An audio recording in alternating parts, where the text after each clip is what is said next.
Pada kesempatan yang berbahagia ini kami mendampingi rekan-rekan Bu dan Pak Ratno dalam rangka diseminasi guru penggerak. Alhamdulillah hari ini dua rekan kita akan mengadakan diseminasi terkait dengan budaya positif yang nanti akan disampaikan seperti dulu pernah disampaikan oleh Bu Ide. Tapi ini nanti Bu Titik, maaf. Ini nanti actionnya saja. Jadi nanti karena waktu kita 2 orang, jadi nanti actionnya saja seperti apa. Jadi nanti kita bisa melihat seperti apa budaya politik nanti yang akan ditampilkan dari Bu dan Pak Ratno. Sebelum nanti masuk ke acara, ada beberapa informasi yang akan saya sampaikan. Sebaiknya mari kita awali kegiatan pagi hari dengan bacaan basmalah. Bismillahirrahmanirrahim. Terima kasih. Bapak Ibu, alhamdulillah untuk periode yang ke-8 ya, periode ke-8 SMP Negeri 1 Tangerang ada 2 rekan kita yang akan menjadi calon CGP lagi ya, yang lagi yaitu Bu Rika sama Bu Eli. Nah ini nanti Bapak Ibu, kalau panjangan buka di SIPKB ini sebenarnya sudah beberapa hari yang lalu, sudah lama, yaitu untuk pendaftaran CGP yang periode angkatan 9 dan 10. Nah ini Bapak Ibu yang belum mendaftar, monggo ini masih ada waktu sampai hari Selasa. Yang merasa umurnya kurang dari 50. Karena kemarin saya coba mendaftar di CGP ditolak, ada ketuaan, jadi ada keterangannya seperti itu. Karena masa kerja kurang dari 10 tahun. Jadi bahasa kasarnya Pak Ibu Sunaryo ketuaan. Artinya saya mencoba mendaftar ke PP. Nanti paling lambat tanggal 10 jam 23.59 menit. Moga Bapak Ibu yang masih muda, termasuk juga rekan-rekan kami yang P3K, yang P3K, PNS yang baru, monggo nanti dicoba. Kenapa? Suatu saat nanti kita arahnya jangan berpikir wah ada P3K aku arahnya jadi kepala sekolah, enggak. Ya, jangan berpikir seperti itu. Lebih dari kepala sekolah nggak usah. Kalau penting P3 guru penggerak. Karena nanti saat ini aturan yang paling memungkinkan kita tuh nyaman itu adalah kalau kita sudah sampai pada guru penggerak. Nanti ketika apapun yang terjadi sebuah kebijakan guru penggerak itu nanti yang akan diutamakan. Bukan berarti nanti yang jadi kepala sekolah. Ya, memang syaratnya sekarang ini adalah kalau ini dari kepala sekolah minimal harus guru penggerak. Jadi monggo suatu saat nanti bisa jadi saya malah punya gambaran yang paling elek. Kumpulan menawa syaratnya dari itu aplikasi itu guru penggerak kan berat lagi. Atau mungkin ada tunjangan yang lain dari guru penggerak. Ini yang Bapak Ibu monggo dilakoni dia sambil berjalan aja. Alhamdulillah seperti itu bisa selesai. Kemarin tanggal 28 Desember selebrasi di SMA Akademi ini sudah dinyatakan lolos dan tinggal menunggu SK-nya. Ini Bapak Ibu monggo. Ini kegiatannya memang dilihat seperti kemarin rekan-rekan Bututi aja di samping kuliah rampung bisa. Gitu. Rekan-rekan yang lain juga banyak kesibukannya, alhamdulillah bisa selesai. Karena apa? Kelihatannya yang memang di baru-baru dikerjakan baru-baru itu kelihatannya ini periode ini ada dua, Pak Rano sama Bu Ike. Periode besok ada Bu Erwin sama Bu Rida, itu bisa bekerja sama, kolaborasi. Itu nanti akan lebih semangat. Periode terakhir ini monggo Bapak Ibu, Pak Bayu, terus Pak Adit, Pak Iit, Pak Saroni, Pak Pram, apa yang muda-muda ya, semoga yang saya kasih semangat. Tinggal 4 hari lagi. Hari ini dicoba dibuka CPKB-nya, jangan lupa password sama usernya. Terus nanti ada yang perlu di print out dulu lagi, print out dulu nggak apa-apa. Nanti adalah surat izin dari kepala sekolah. Nanti tak tanda tangani orang kasih tidak tahu. Terus yang bapak-bapak yang sudah dewasa uzur seperti saya, kita tidak memerlukan uzur ya. Nah, monggo mencoba mengikuti di PP. Monggo Pak Patur mungkin di Pak. Mungkin jenengan mendampingi teman-teman yang ketemu Priyono. Bisa Pak. Monggo Pak. Tanggal 10. Mungkin balik-balik saya juga akan mencoba mendaftar. Orang kita di toko orang sebenarnya kita berusaha mencoba. Diusahakan mendaftar. Ya, harapan seperti itu. Ini untuk mengingatkan. Monggo sekali lagi itu yang perlu kami sampaikan terkait dengan P3K, kemudian terkait dengan guru penggerak. Nanti harapannya di SMP Negeri 1 Karanganyar periode 9-10 itu ada lebih dari 2 yang lolos CGP. Benar ya? Saya kira itu aja, dan terima kasih pada Bu Ike sama Pak Rano. Nanti mohon bisa memberikan apa yang menjadi diseminasi ini bisa bermanfaat bagi kita dan bagi rekan-rekan semuanya, khususnya kemudian buat perempuan. Mohon maaf apabila ada kekurangan dan kami cukup sekian. Bisa sisi Pak Rano, itu. Bu Ike dulu ya. Jadi ini nanti yang jelas nanti actionnya saja. Teorinya nanti silakan Bapak Ibu bisa baca sendiri. Saya kira itu aja dan kemudian bila taufiq hidayah. Assalamualaikum warahmatullahi wabarakatuh. Assalamualaikum warahmatullahi wabarakatuh. Salam sehat, salam bahagia dan salam sejahtera untuk kita semua. Bapak Ibu guru yang hebat-hebat, izinkan saya pada kesempatan ini untuk melaksanakan diseminasi atau pengibasan dari modul 1.4 tentang budaya sekolah.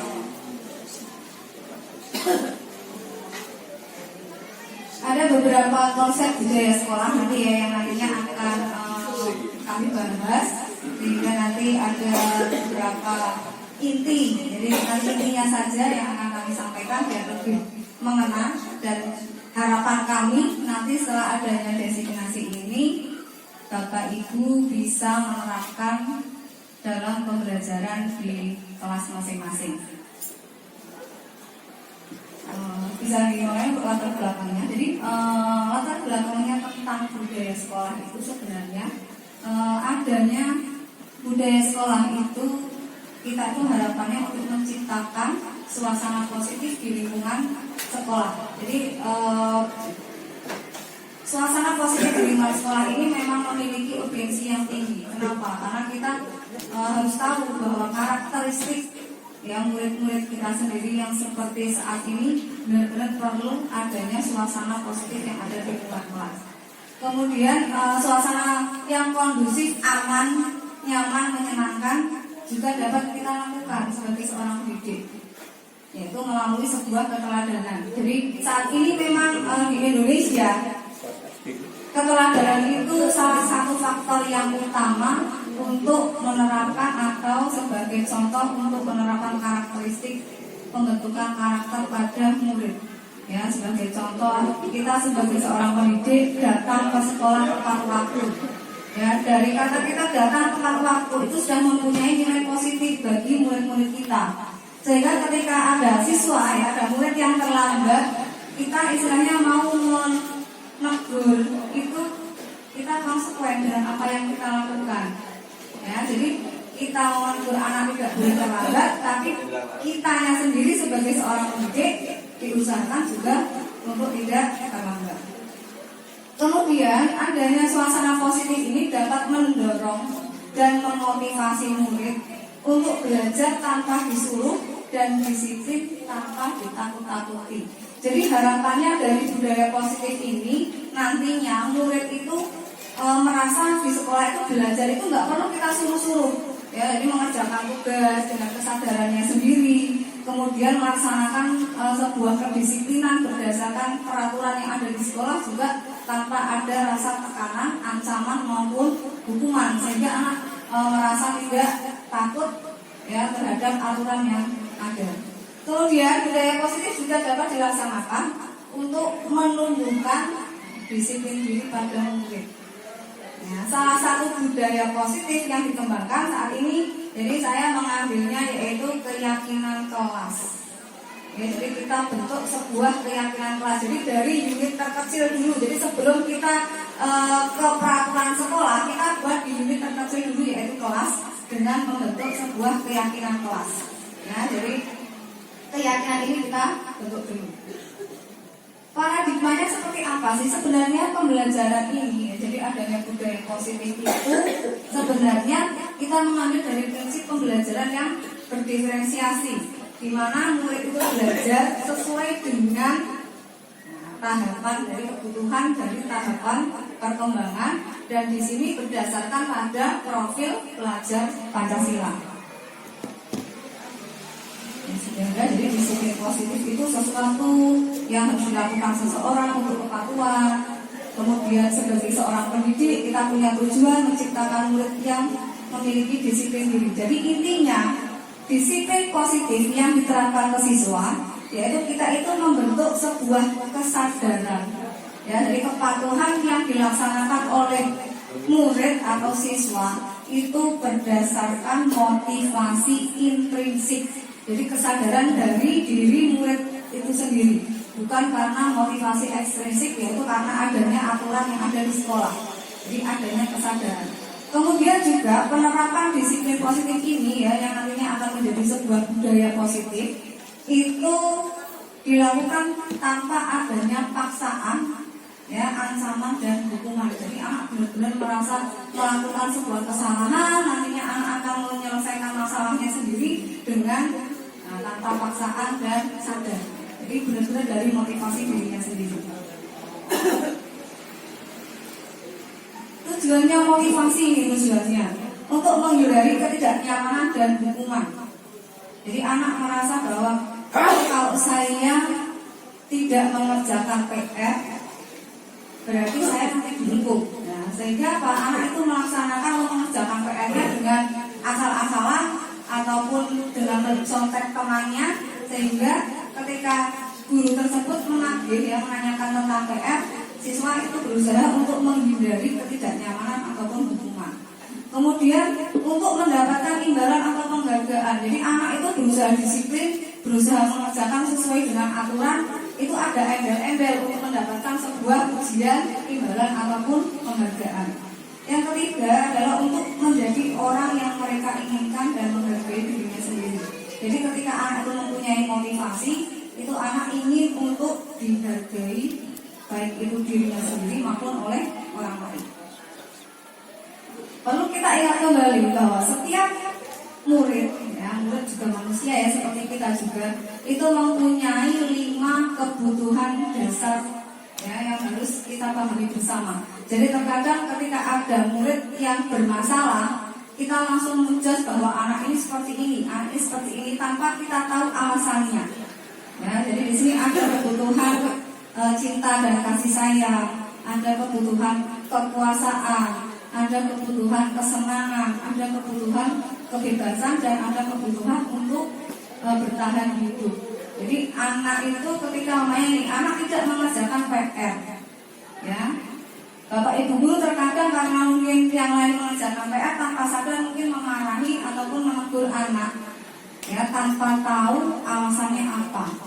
Nah, di sini dalam materi ini Bapak Ibu diminta untuk mencari tahu dulu kebutuhan dasarnya itu apa yang dimiliki oleh murid.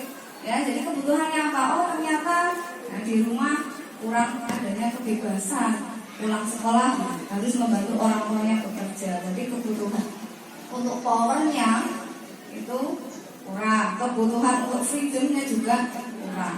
Ya, jadi ketika ada murid yang bermasalah, kita gali dulu kira-kira apa yang melatar belakangi permasalahan. Jangan langsung kita memberikan sebuah punishment, ya, hukuman ataupun konsekuensi dari kesalahan yang siswa lakukan.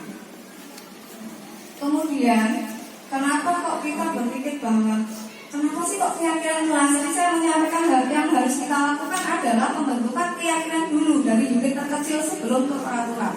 Ya, mengapa kok keyakinan kelas? Ya, mengapa kok tidak peraturan saja? Karena di sekolah kan pasti ada sebuah peraturan. Ya, kenapa kok nggak peraturan saja sih? Ya, harus ada keyakinan kelas. Lalu kita ketahui bersama bahwa sebuah keyakinan kelas itu mempunyai nilai-nilai kebajikan yang sifatnya secara universal. Jadi di sini ada nilai-nilai kebajikan yang perlu untuk anak terapkan. Ya, sehingga kalau peraturan terkadang tidak terlalu ketat. Peraturan terkadang selalu mengikat, tapi dengan adanya keyakinan kelas berdasarkan tadi, anak itu mempunyai kesadaran diri sendiri, ada motivasi intrinsik dari dirinya sendiri, sehingga anak menjadi semakin yakin, ya, untuk melaksanakan keyakinan kelasnya. Ya, seperti contohnya ketika ada peraturan tentang berkendara, contohnya, ya, kenapa kok harus ada aturan menggunakan helm ketika berkendara? Tidak hanya aturan berkendara saja, tapi di sini kok kenapa kok harus ada embel-embel harus menggunakan helm ketika mengendarai kendaraan. Nah, di sini bisa disimpulkan bahwa ketika ada peraturan itu hanya sekedar label atau tulisan. Tapi kalau kita lebih mendalami, menggali lagi ke keyakinan, itu berarti kita tujuannya atau harapannya adalah untuk membangkitkan kesadaran atau kepatuhan murid terhadap peraturan yang ada. Adapun kegiatan yang sudah saya lakukan, jadi kemarin memang kami membuat keyakinan kelas, berusaha untuk membuat keyakinan kelas. Jadi keyakinan kelas ini sebaiknya dilaksanakan di awal semester. Jadi ketika Bapak Ibu itu masuk di awal semester, jadi ada dua kegiatan yang harus Bapak Ibu lakukan, yaitu yang pertama adalah menyampaikan kontrak belajar terkait dengan materi, mungkin ulangan, ya, ataupun tugas-tugas yang lainnya. Kemudian yang kedua, Bapak Ibu juga harus membuat keyakinan kelas. Tujuannya apa? Biar Bapak Ibu nanti lebih mudah. Jadi di perjalanan satu semester itu ada sesuatu hal yang berhubungan dengan pelanggaran murid, Bapak Ibu tinggal mengembalikan lagi ke keyakinan kelas yang sudah disepakati, sehingga anak akan merasa sadar untuk melaksanakan keyakinan kelasnya tersebut. Jadi yang pertama dilakukan adalah berdiskusi dengan siswa, dengan murid tentang peraturan sekolah. Jadi kita diskusikan dulu, ya, kita sosialisasikan tentang peraturan sekolah. Peraturan sekolahnya itu tentang apa saja kita bahas. Kemudian yang kedua, setelah peraturan sekolah didiskusikan, yang kedua yaitu kita mengajak murid untuk merumuskan peraturan yang ada di kelas. Jadi kemarin yang saya lakukan di kelas adalah membangkitkan keinginan, menggali impian. Jadi murid-murid itu saya ajak untuk menghayal kira-kira kelas impian yang kalian inginkan itu yang seperti apa.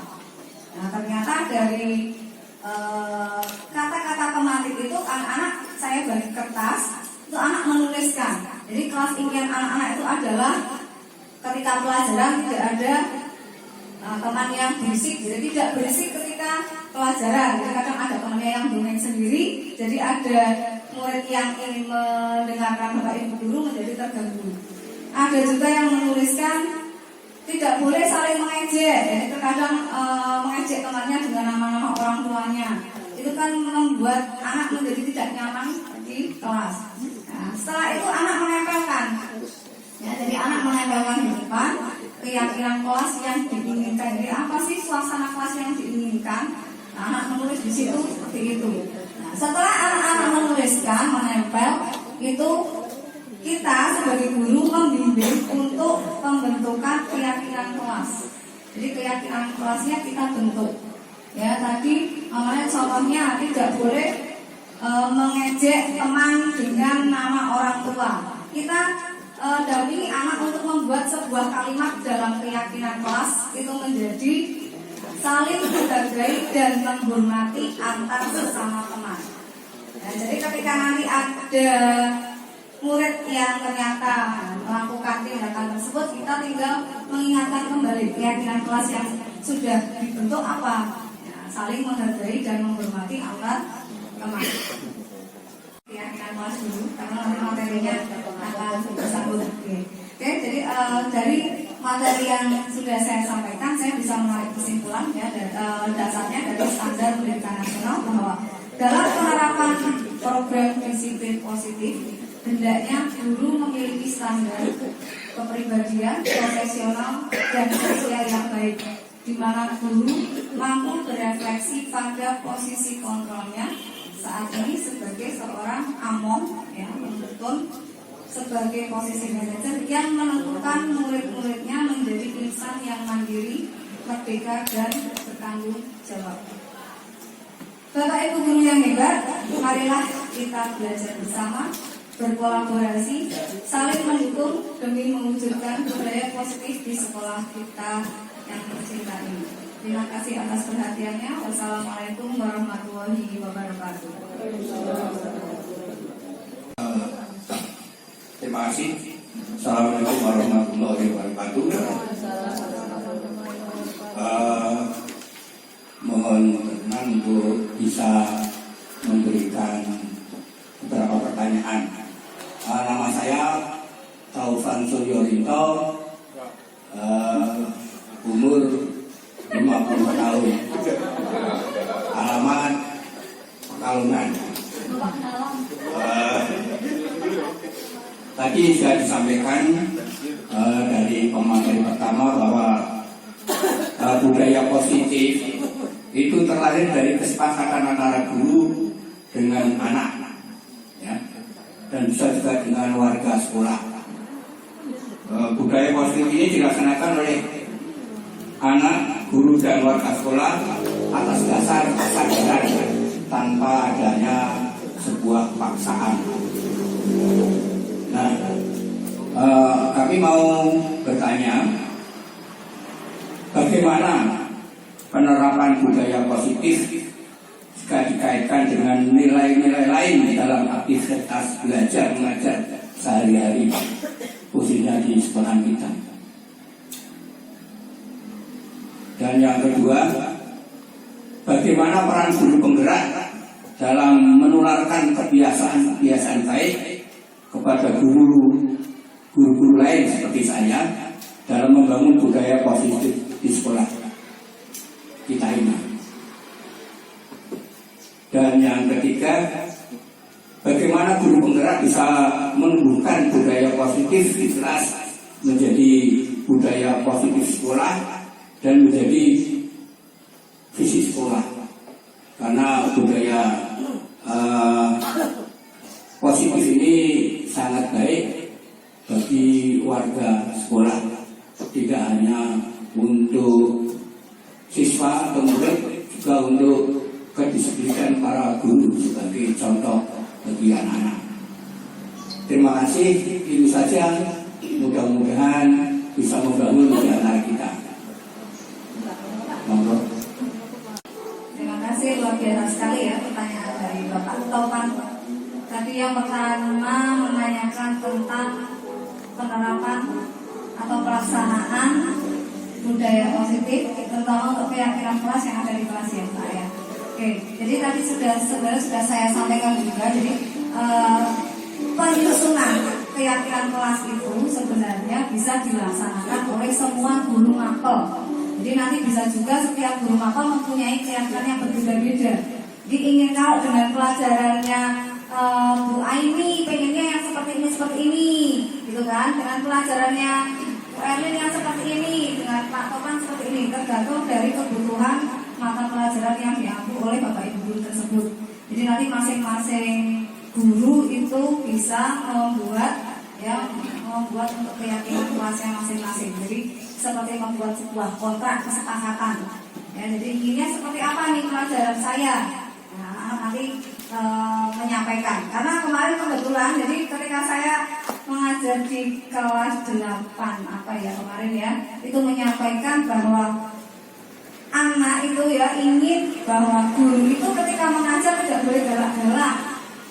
Tuh, ya, jadi anak membuat keyakinan kesepakatan dulu, jadi membuat aturan bahwa guru tidak galak dalam mengajar di kelas. Ya, jadi nggak boleh terlalu keras ini ya, karena mungkin satu anak dengan yang lainnya mempunyai kebutuhan yang berbeda-beda. Jadi kembalikan lagi, ada murid yang di rumahnya tidak pernah dikerasi.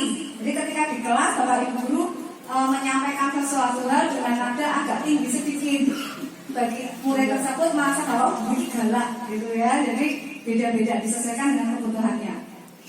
Kemudian juga ada kelas juga yang menyampaikan bahwa Bu, kalau bisa murid itu tidak boleh terlambat masuk ke kelas, Bapak Ibu guru juga Bu, nggak boleh terlambat. Jadi ada tulisan kemarin masih ada itu saya simpan. Apabila guru datang ke kelas terlambat, maka guru akan diberi sanksi oleh kelas tersebut. Ya, jadi kelas itu memang menginginkan seperti itu. Berarti kan menandakan di kelas itu, dan itu hanya di 2 kelas yang saya mendapatkan seperti itu. Di kelas yang lain tidak berani mengungkapkan itu. Ternyata di 2 kelas itu menyampaikan bahwa kalau gurunya terlambat ya harus kena sanksi gitu. Jadi dengan kata lain, anak merasa tidak nyaman ketika guru hadir ke kelas itu terlambat. Nah, jadi yang diinginkan anak keyakinan kelasnya ya seperti itu, sehingga kita bisa membantu murid membuat sebuah keyakinan kelas bahwa membiasakan atau mengharuskan guru dan murid untuk hadir di kelas tepat waktu. Nah, sehingga kalau ada guru yang terlambat, murid juga punya hak untuk mengingatkan, Bu atau Pak kok terlambat. Nah, keyakinan yang sudah kita sepakati di mapel Bapak atau mapel Ibu kan tidak boleh terlambat. Jadi seperti itu Bapak.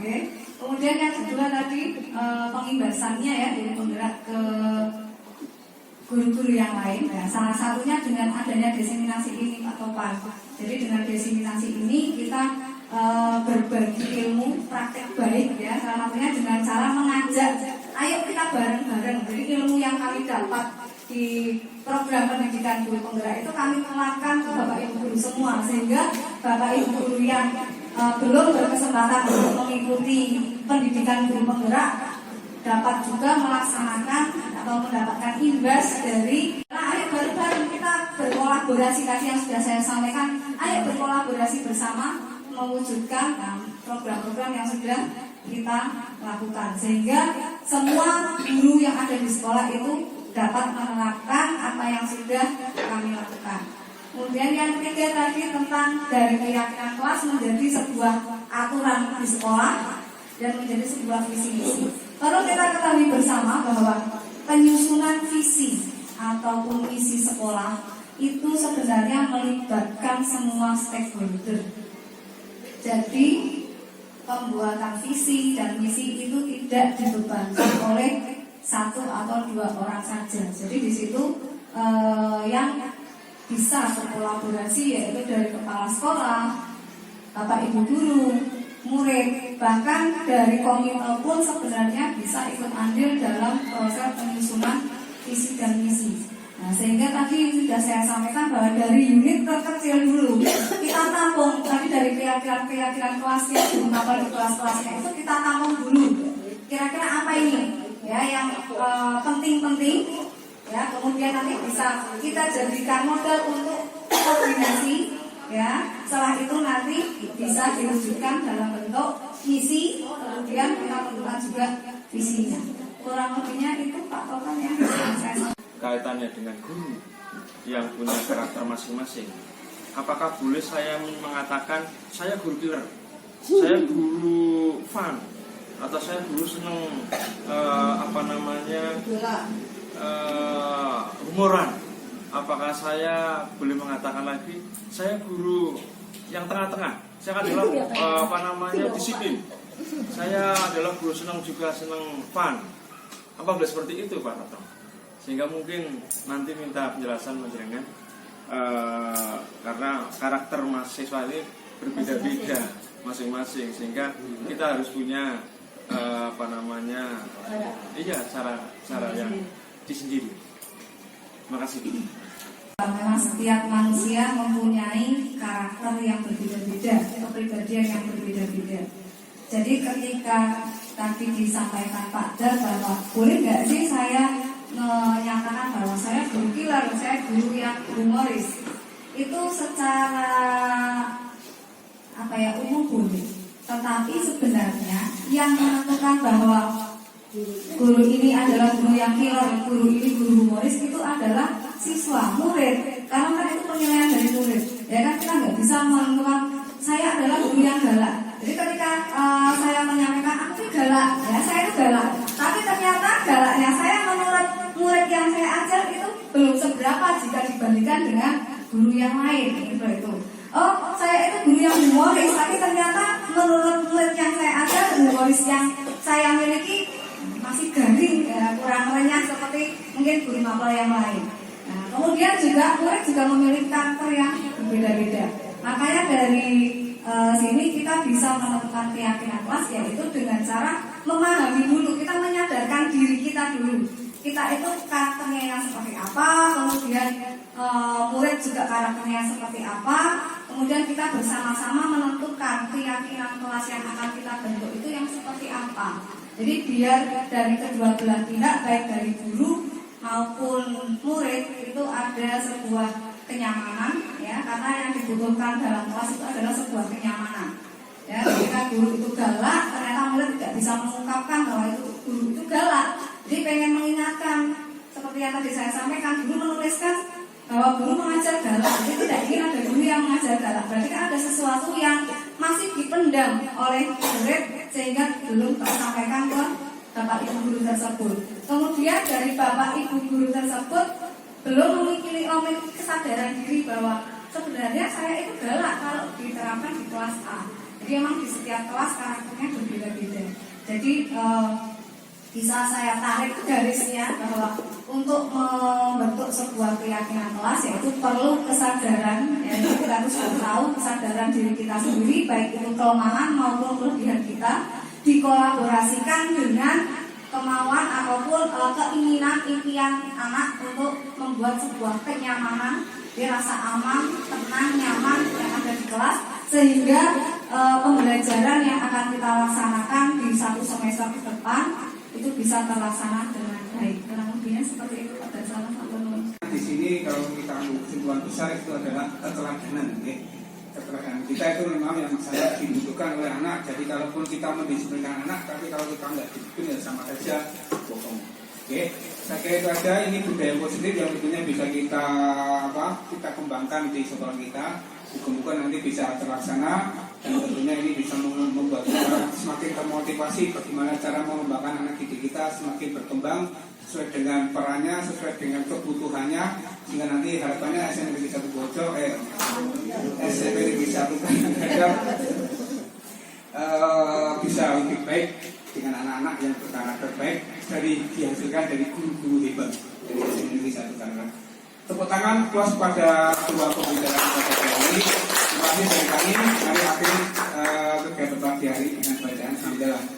Alhamdulillahirobbilalamin. Assalamualaikum warahmatullahi wabarakatuh. Waalaikumsalam warahmatullahi wabarakatuh.